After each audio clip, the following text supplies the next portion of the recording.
T'as grandi avec Loli Rock. Tu connais les chansons par cœur, tu avais ton personnage préféré. Et quelque part dans un coin de ta tête, la transformation d'Iris est encore gravée image par image. Mais ce que tu sais sur cette série, c'est probablement la surface. Parce que derrière les paillettes, les gemmes et les jumeaux maléfiques, il y a une histoire de création fascinante et des secrets que personne ne t'a jamais racontés. Aujourd'hui, on commence. 25 faits incroyables sur Loli Rock.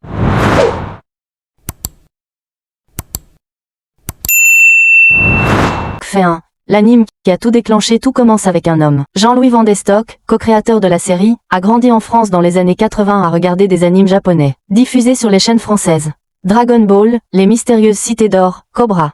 Il les dévorait tous. Mais un titre en particulier l'a marqué à vie. Magical Princess Minky Momo. Une petite fille qui se transforme en adulte pour aider les gens, avec un caractère design soigné et un ton capable de passer de la légèreté aux larmes en quelques secondes. Il a écrit lui-même que cette série avait marqué son âme pour toujours. C'est ce souvenir d'enfance qui est à l'origine de Loli Rock. Fait 2. Les références officielles de la série. Quand Van de Stock a commencé à construire Loli Rock, il a posé ses influences sur la table sans se cacher.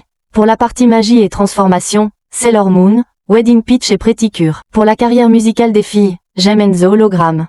La série américaine des années 80 sur un groupe de rock féminin. Deux univers complètement différents fusionnés en un seul concept. C'est exactement ce mélange qui donne à Loli Rock son identité unique.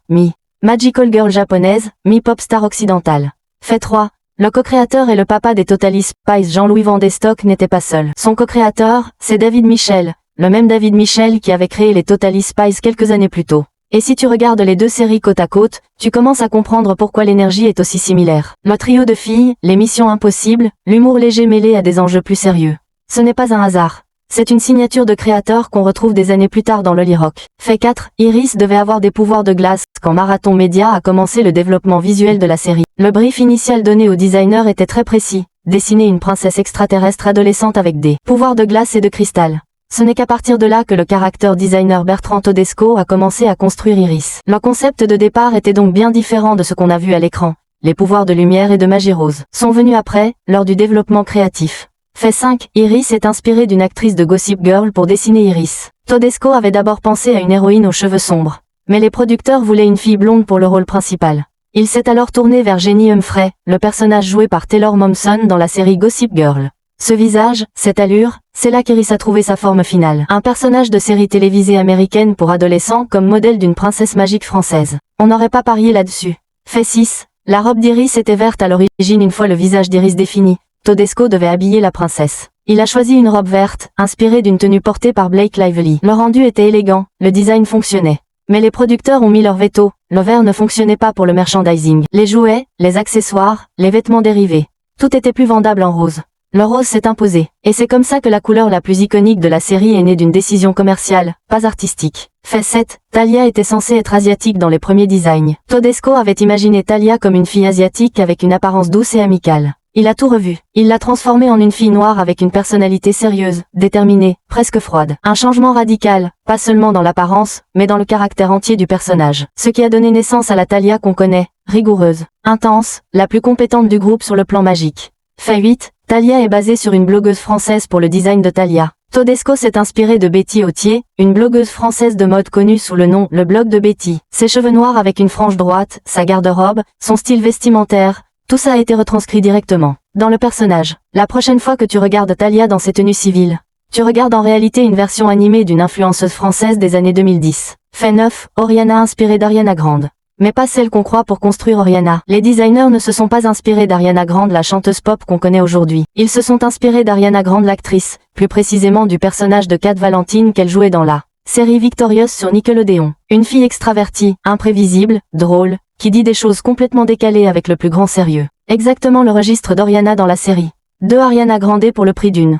Fait 10. Amaru n'était pas prévu au départ. Le petit chat compagnon Amaru n'existait pas dans les premières versions du projet. C'est Bertrand Todesco lui-même qui l'a ajouté, directement dans la tradition de Luna dans Sailor Moon ou Cerberus dans Cardcaptor Sakura, ces petits animaux magiques qui accompagnent les héroïnes et symbolisent leur lien avec le monde magique. Un hommage personnel glissé discrètement dans le projet. Sans cette décision de Todesco, Loli Rock n'aurait jamais eu son animal mascotte. Fait 11. Disney a mis de l'argent dans Loli Rock. Le budget total de la production, 22 millions de dollars. Pour une série d'animation jeunesse française, c'est un investissement colossal. Et ce n'est pas tout, France Télévisions et Walt Disney Company France ont tous les deux participé au financement de la série. Oui, Disney a co-financé Loli Rock. Ce qui explique en partie pourquoi la qualité de production est aussi élevée et pourquoi la série a pu être diffusée aussi largement en Europe. Fait 12, 2 ans de développement avant le premier épisode. Lolirock a été annoncé officiellement en avril 2013 à Cannes, lors du MIPTV, l'un des plus grands marchés de l'audiovisuel au monde. Mais la série était en développement depuis 2012.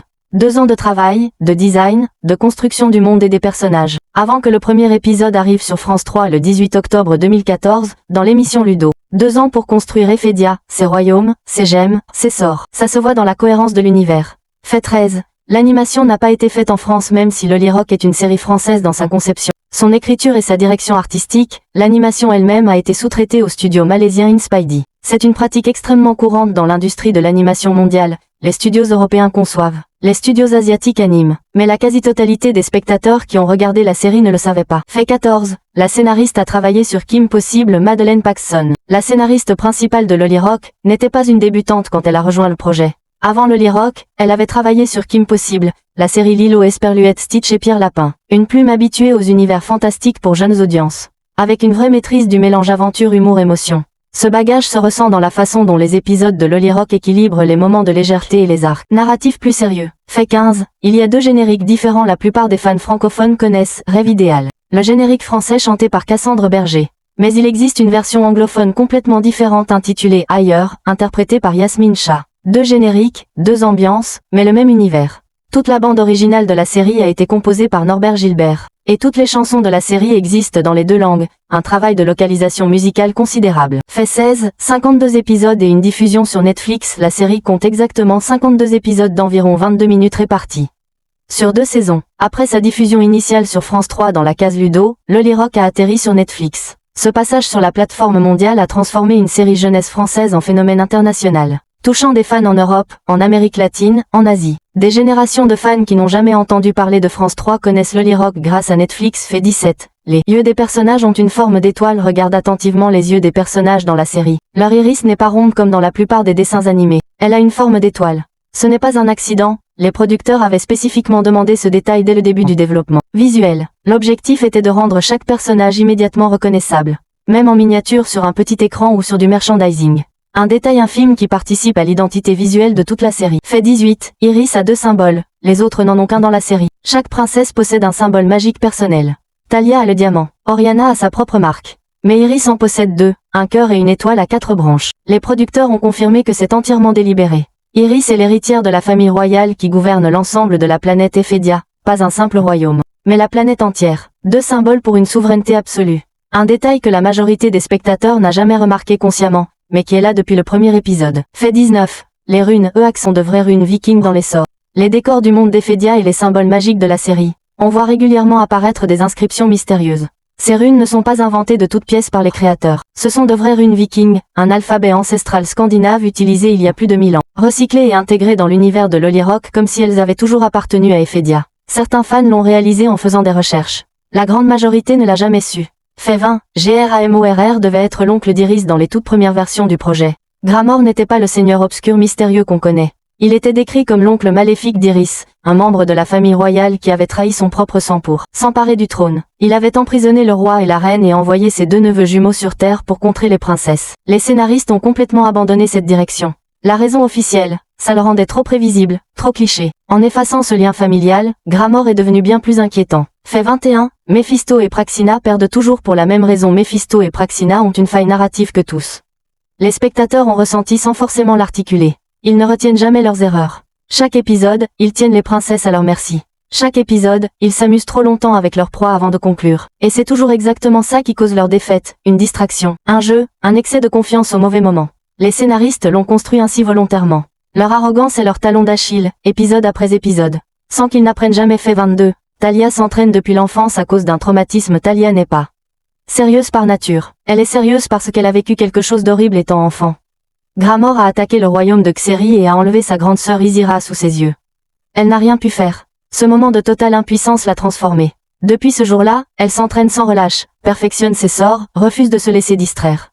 Tout ce qui peut sembler de la froideur ou de la rigidité chez Talia est en réalité la cicatrice d'une petite fille qui a regardé sa sœur disparaître et qui a décidé que ça n'arriverait plus jamais. Fait 23. Oriana a 32 sœurs. Oriana vient d'une famille royale absolument immense. Elle a 32 sœurs. Ce chiffre est mentionné dans la série, pas comme une blague, comme un fait établi de l'univers. Le royaume de Volta fonctionne donc avec une famille régnante d'une taille extraordinaire. Et malgré tout ce contexte familial chargé, Oriana reste la plus légère et la plus joyeuse du groupe. Comme si grandir entourée de 32 sœurs lui avait appris à trouver l'espace pour être elle. Même malgré le chaos fait 24, Nathaniel a découvert le secret.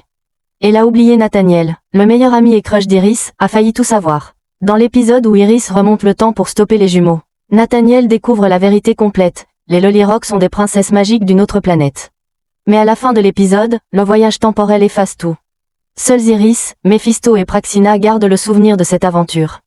Nathaniel repart de zéro, sans jamais savoir à quel point il était proche de la vérité. Un des moments les plus frustrants de la série pour les fans. Fait 25, la série a coûté 22 millions de dollars et n'a pas eu de saison 3 en boucle là où tout a commencé, 22 millions de dollars investis, 2 saisons produites, 52 épisodes diffusés dans le monde entier. Et pourtant, depuis 2021, aucune annonce d'une 3e saison.